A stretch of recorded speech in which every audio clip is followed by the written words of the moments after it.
ढकाको तर्फबाट मेरो आजको प्रश्न रहेको छ प्रमुख अतिथि महेश खरेलज्यूलाई।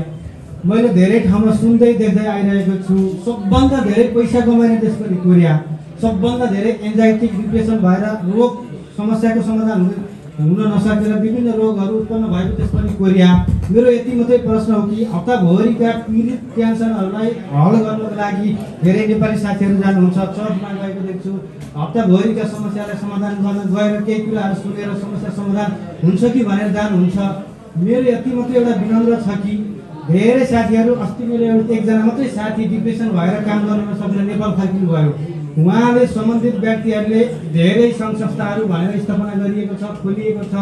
सके हप्तामा, नसके 15 दिनमा, नसके महिनामा एउटा विभिन्न कार्यक्रमहरू राख्ने क्रममा एन्जाइटी डिप्रेसन लागेका व्यक्तिहरूलाई समस्याको समाधान गर्न कसरी सकिन्छ त भनेर एउटा राम्रो खालको कार्यक्रम राख्न सकियो भने चाहिँ अझ नेपाली सर्भिसहरूको जीवनस्तर अगाडि बढ्ने थियो। यसको उत्तर चाहिँ आज प्रमुख अतिथिले दिनु भन्न चाहन्छु। रोगको विषयमा दुईटा कुरा सँगसँगै आयो। मानसिक रोगलाई एकदमै बढी भएको मैले पाएको छु। यहाँ विश्वमै हेर्दाखेरि कोरिया पहिलो नम्बरमै यो डिप्रेसन र सुसाइड केसमा चाहिँ पहिलो नम्बरमै रहेछ। र जति पनि हाम्रो बाहिरबाट आउने नेपाली नै भन्दाखेरि पनि महिनामा 2 देखि 3 जनाको मृत्यु हुँदाखेरि झन्डै 1 जना मानिसलाई डिप्रेसनमा जाने र सुसाइड गर्ने जस्तो केसहरू रहेछ। महिनामा हामीले 2 देखि 3 वटा लासहरू यहाँ कोरियाबाट गएको विगत 5 वर्षको रेकर्डमा देखिएको छ।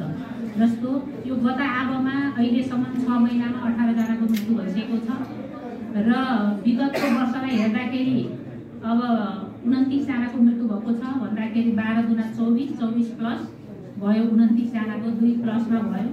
र विगतको 5 वर्षको अवधिलाई हेर्दाखेरि पनि जस्तो 5 वर्षमा 2 जनाको दरले महिनामा मृत्यु भएको हेर्दाखेरि 120 हुन्थ्यो भने 129 जनाको मृत्यु भएको छ। सम्पूर्ण डाटा चाहिँ 5 वर्षको हेर्दाखेरि उस्तै देखिएको छ। र त्यसमा चाहिँ सबै कुरा हेर्दाखेरि इलनेसबाट मर्ने, नेचुरल डेथबाट मर्ने, हार्ट एट्याकबाट मर्ने र अननोन केसबाट मर्ने 70% छ भने सुसाइड केस र अनि औद्योगिक दुर्घटनाबाट मर्ने चाहिँ 30% देखिएको छ।